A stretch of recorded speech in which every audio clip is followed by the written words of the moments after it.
కోసమే ఇవాళ స్వయంగా ప్రధానమంత్రి గారు ఫోన్ చేసి అసెంబ్లీ తీర్మానాన్ని అడిగారు అంటే ప్రధానమంత్రి గారు కూడా కేంద్రం ఆమోదించక్కర్లేదు ఈ విషయాన్ని అనే విషయం తెలియదా? ఆయన డ్రామాలు ఆడుతున్నాడా? అత్యవసరంగా అసెంబ్లీ సమావేశపరిచి రమ్మంటే వాళ్ళు ఎందుకు రాలేదు? వైసీపీ 11 మంది ఎమ్మెల్యేలు. మండలి తీర్మానం కూడా అక్కర్లేదు, అసెంబ్లీ తీర్మానం చేసి పంపమని కేంద్రమే స్వయంగా పిఎంఓ నుండి ఫోన్ వచ్చి చెప్పడం జరిగింది. ఆ విధంగా తీర్మానం వెళ్ళింది, పార్లమెంట్ లో చర్చ జరిగింది, వాళ్ళ ఎంపీలు వాకౌట్ చేశారు. దేశంలో ఉన్నటువంటి అన్ని పార్టీలు మద్దతు తెలిపాయి, అడగకుండా మద్దతు తెలిపాయి. కాంగ్రెస్ తో సహా తెలంగాణ పక్కనున్న తెలంగాణ రాష్ట్రంలో ఉన్నటువంటి ఎంపీలతో సహా వాళ్ళందరికీ బుర్ర లేదా? ఈయనకున్నంత తెలివి లేదా? ఈయనంత మేధావులు కాదా? ఈయనంత అనుభవజ్ఞులు కాదా? ఈయనే పార్టీ నడుపుతున్నాడా? ఈయన పార్టీకి రాజ్యాంగం గురించి, చట్టం గురించి, చట్టబద్ధత గురించి తెలుసా? మిగతా వాళ్ళందరూ డ్రామాలు ఆడుతూ బతుకుతున్నారా? ఎవరు డ్రామాలు ఆడతారు? ఎందుకు ఆడతారు? ఒకసారి ఆలోచించాలి. అంటే ఈయన ఏమనుకున్నాడంటే అసలు మోడీ గారు ఈ బిల్లును పార్లమెంట్ లో పెట్టడు, ఎందుకంటే మోడీ గారు అడగకుండానే నేను పార్లమెంట్ లో వాళ్ళకి మద్దతు తెలుపుతున్నాను, అన్ని బిల్లులకి నా బేషరతుగా నా పార్టీ ఎంపీలు మద్దతు వాళ్ళకి ఇస్తున్నాను, నేను నన్ను కాదని చంద్రబాబు నాయుడిని ఆయన ప్రోత్సహించాడు అని కలలు కన్నాడు ఆయన. ఎప్పుడైతే కేంద్రం బిల్లు పెట్టాలని యోచించిందో హుటాహుటీని అన్ని చకచకా జరిగిపోయాయో షాక్ గురయ్యాడు. ఆ షాక్ గురైనప్పుడే ఈ ప్రెస్ మీట్ పెట్టడం జరిగింది. పెట్టి ఏం చేశాడు ఆయన మాట్లాడింది ఏంటి? వేళ సోషల్ మీడియా ఒక కుదుపులాగా జరుగుతుంది సోషల్ మీడియాలో ఆయన మాట్లాడినటువంటి మాట. టైటిల్ పెట్టే ఒక సిద్ధాంతిలాగా, నామకరణ చేసే సిద్ధాంతిలాగా టైటిల్ పెట్టి ఒక మాస్టర్ లాగా టైటిల్ పెట్టాడు. ఏమంటే మన ఇంట్లో కుక్క పిల్లకి కూడా ఒక అందమైన పేరు పెట్టుకుంటాం, అర్థవంతమైన పేరు పెట్టుకుంటాం. నాకు అది చూస్తే ఏం గుర్తొచ్చిందంటే పూర్వం జంధ్యాల సినిమాలో ఒక కామెడీ సీన్ ఉంటుంది. శ్రీలక్ష్మి అని ఒక యాక్ట్రెస్ ఉంటుంది, సుత్తివేలు, వాళ్ళిద్దరు భార్యాభర్తలు. అప్పుడుకి సోషల్ మీడియా లేదు, సెల్ ఫోన్ లేదు. అంటే రేడియోలో వంటలు వస్తూ ఉంటాయి, అవి విని కొత్త వంటలు ప్రయోగాలు చేసి భర్తకు పెడతా ఉంటుంది. అలా ఒక వంటకం తయారు చేసింది. ఆ రోజు భర్త వచ్చాడు, భోజనం పెట్టింది. ఈ కూర పేరు ఏంటని అడిగితే మంగాళా భౌ అంటది ఆమె. అది కొత్త రకం వంట అంట. రేడియోలో చెప్తే విని ఈవిడ ప్రయోగం చేసి పెట్టి తయారు చేసి భర్త మీద ప్రయోగించింది. ఆ కూర ఆయన తినలేకపోయాడు, ఆయన కక్కుకున్నాడు. అలాగా ఈ పేరు మావిగన్ అంట. ఏంటంటే మావి అంటే ఆవులు ఈనిన తర్వాత ఒక గంటకో అరగంటకో మావిని విసర్జిస్తాయి. అంటే ఆ గర్భం దాల్చినటువంటి తాలూకు ఉన్నటువంటి ఆ పిండం తాలూకు విసర్జించేటటువంటి ఒక వ్యర్థ పదార్థాన్ని, ఒక బ్యాగ్ లాగా ఉంటుంది, అది దాన్ని మావి అంటారు.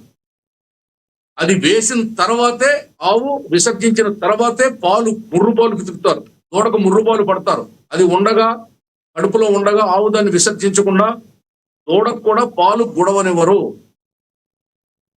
అది పట్టుకెళ్ళి ఒక చెట్టు కడతారు. అంటే ఒక పనికి మాలిన పదార్థం, ఆవులు పురుడొచ్చిన తర్వాత ఈనిన తర్వాత విసర్జించేటటువంటి ఒక విషపూరితమైనటువంటి పనికి మాలినటువంటి పదార్థం మావి అంటే అర్థం అది. నేను చాలా నిఘంటువులు తిరిగేశాను రాత్రి. మీరేదో ఇది చెప్తున్నారు ఆనంద్ సాగర్ గారు. కొంతమంది ఇప్పుడు అమెరికా నుంచి కొంతమంది ట్రోల్స్ చేస్తున్న వాళ్ళు పంపిస్తున్నారు, మావిగన్ అనేది పబ్జీ ఆటలో ఒక విలన్ పేరు, అందుకని ఆయన గుర్తుకొచ్చింది అంటున్నారు. దానిలో ఏమన్నా మీకు ఏమైనా ఐడియా ఉందా? కావచ్చండి, అది మా పబ్జీ ఆటలో విలన్ పేరు కావచ్చు, కానీ ఇక్కడ మనం తెలుగు గురించే మాట్లాడుకోవాలి. ఆయన ఏం చెప్పాడు? మచిలీపట్నంలో మా, విజయవాడలో వి, గుంటూరులో గన్ను అంటే మావి గన్ను, చివరి నా పేరు గుర్తొస్తే మార్చుకున్నాను మళ్ళీ చెప్తున్నాడు. అంటే నిబద్ధత ఉందా? సీరియస్నెస్ ఉందా? జోక్గా మాట్లాడుతున్నాడా? పిచ్చిగా వాగుతున్నాడా? ఈ మాటలు ఏంటి? తెలుగు నిఘంటువులో ఇవాళ అమరావతి అనే పేరు మీరు తీసుకోండి, అది దేవతల రాజధాని. దేవేంద్రుడు స్వయంగా అక్కడ 11 అడుగుల శివలింగాన్ని, స్ఫటికలింగాన్ని ప్రతిష్ఠ చేసినందుకు గాను అమరావతి అనే పేరు వచ్చింది. నాగార్జునుడు నడయాడిన నేల కాబట్టి బుద్ధ భూమిగా పేరు వచ్చింది. అమరావతి అంటే మరణం లేనిది అని అర్థం, శాశ్వతమైంది అని అర్థం, సజీవమైంది అని అర్థం. మరి మావి గన్ అనే దానికి తెలుగు నిఘంటువులో, బ్రౌన్ రాసిన నిఘంటువులోనైనా ఇంకో నిఘంటువులోనైనా అర్థం ఉండాలి కదా. అర్థం పర్థం లేని ఒక పిచ్చి పేరు నువ్వు ప్రకటించి పిచ్చివాడిగా సోషల్ మీడియాలో ఇవాళ నవ్వులు పాలయ్యావు. అనేక రకాల ట్రోల్స్ వస్తున్నాయి. ఇది అంత సభ్యత సంస్కారం ఉన్నటువంటి నాయకుడు మాట్లాడవలసినటువంటి మాట కాదు, చేయాల్సినటువంటి ప్రతిపాదన అంతకంటే కాదు. రైట్ ఆనంద్ సాగర్ గారు, పేరుకి ఒక పరమార్థం ఉంటుంది. రైట్ ఆనంద్ సాగర్ విజయవాడ తీసుకోండి, చెప్పండి. విజయవాడ తీసుకోండి. విజయవాడకి ఆ పేరు ఎలా వచ్చింది? విజయవాటిక. విజయుడు అంటే అర్జునుడు అక్కడ ఇంద్రకీలాద్రి పర్వతం పైన తపస్సు చేశాడు కాబట్టి, పాశుపతాస్త్రం పొందాడు కాబట్టి, శివుణ్ణి ప్రత్యక్షంగా చూశాడు కాబట్టి విజయవాటిక అని పేరు వచ్చింది, విజయవాడ అని వచ్చింది.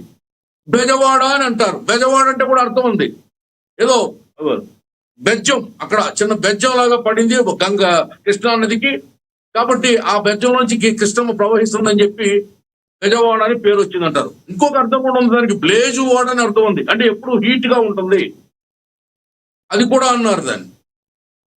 అలా ఏ ఊరు చూసుకున్నా, ఇది మాకు ఇక్కడ కాకినాడ ఉంది, కాకినాడ అంటే బుద్బుద అన్నారు దాన్ని, అంటే బురదలో పుట్టిన కమలము అని అర్థం. పోకనదము అన్నారు, అదే అర్థము. మీరు దేన్నైనా తీసుకోండి. సో దేనికైనా ఒక అర్థం ఉండాలి నిఘంటువులో అంటారు మీరు.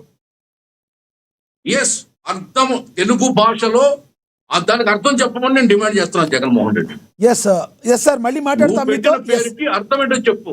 ఎస్ మళ్ళీ మాట్లాడతా సార్ మీతో. అందుబాటులో ఉండండి. మనతోటి వైసీపీ అధికార ప్రతినిధి రేగడి లక్ష్మణరావు గారు ఉన్నారు, ఆయనతో మాట్లాడదాం. లక్ష్మణరావు గారు నమస్తే సార్. లక్ష్మణరావు గారు నమస్తే అండి. నమస్తే. లక్ష్మణరావు గారు, ఏంటి నిన్న జగన్మోహన్ రెడ్డి గారు మీడియా సమావేశం పెట్టిన దగ్గర నుంచి విపరీతమైన ట్రోలింగ్స్, ఈ మావిగన్ ఏంటి, అసలు అమరావతిని యాక్సెప్ట్ చేయలేదు, పార్లమెంట్లో ఏదైతే మిథున్ రెడ్డి గారు ఉన్నారో ఆయన మాట్లాడిన బయట ఉంటుంది, ప్లే అవుతుంది, చూద్దాం. I've been happy if they spoke about the funds for Prolorum project. Now the